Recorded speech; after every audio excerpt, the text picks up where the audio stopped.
အားလုံးပဲမင်္ဂလာပါရှင်ချိုကူကင်း channel မှာပြန်လည်ကြိုဆိုပါရရှင်ကျွန်မဒီနေ့ချက်ပြမယ့်ဟင်းလေးကတော့ငရုတ်ပွားကြော်ချက်ဟင်းလေးပဲဖြစ်ပါတယ်ရှင်အားလုံးပဲ like ပါကြည့်ရှုပေးကြပါအောင်နော်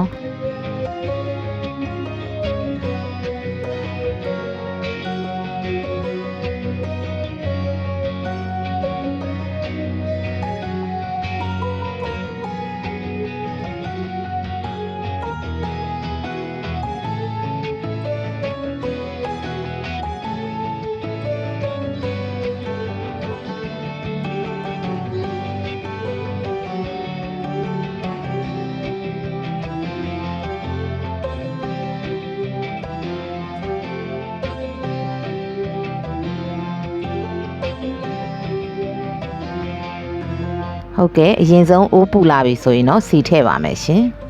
ပြီးသွားရင်တော့ကျွန်မကြိတ်ထားတဲ့ကြက်သွန်ဖြူကြက်သွန်နီပဇွန်ကြောက်တွေကိုထည့်ပါတယ်ရှင်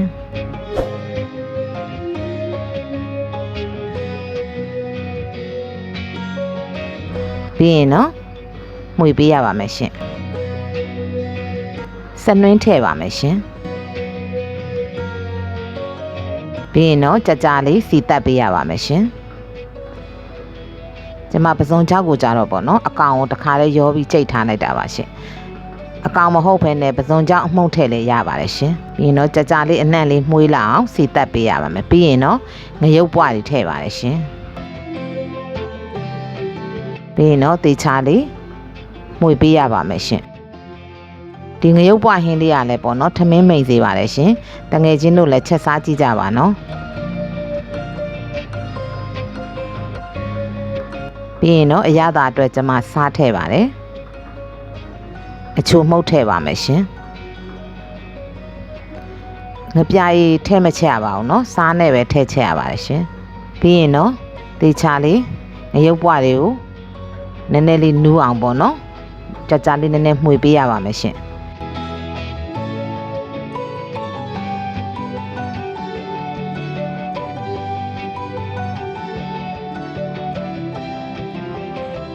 ပြီးသွားရင်တော့ကျွန်မရီထည့်ပြီးတော့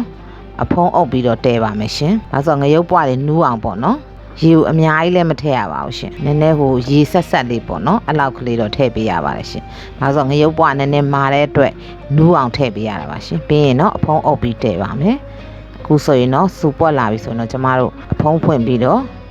ဟိုဘက်ဒီပဲလှန်ပေးရပါမယ်ရှင်။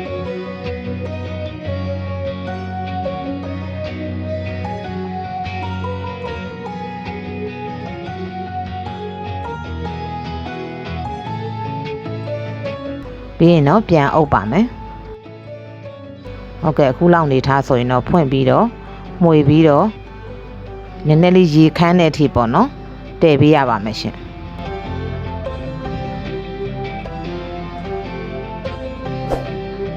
တက်လို့သမားတွေဆိုရင်လည်းပဇွန်ကြောင့်မထည့်ပဲနဲ့ပေါ့နော်အခုလိုမျိုးလေးချက်စားလို့ရပါတယ်ရှင်ထမင်းစားကောင်းပါတယ်ရှင်ခုဆိုရင်တော့အရသာကောင်းမွန်နဲ့ငရုတ်ပွားဟင်းလေးတစ်ခွက်ရပါပြီရှင်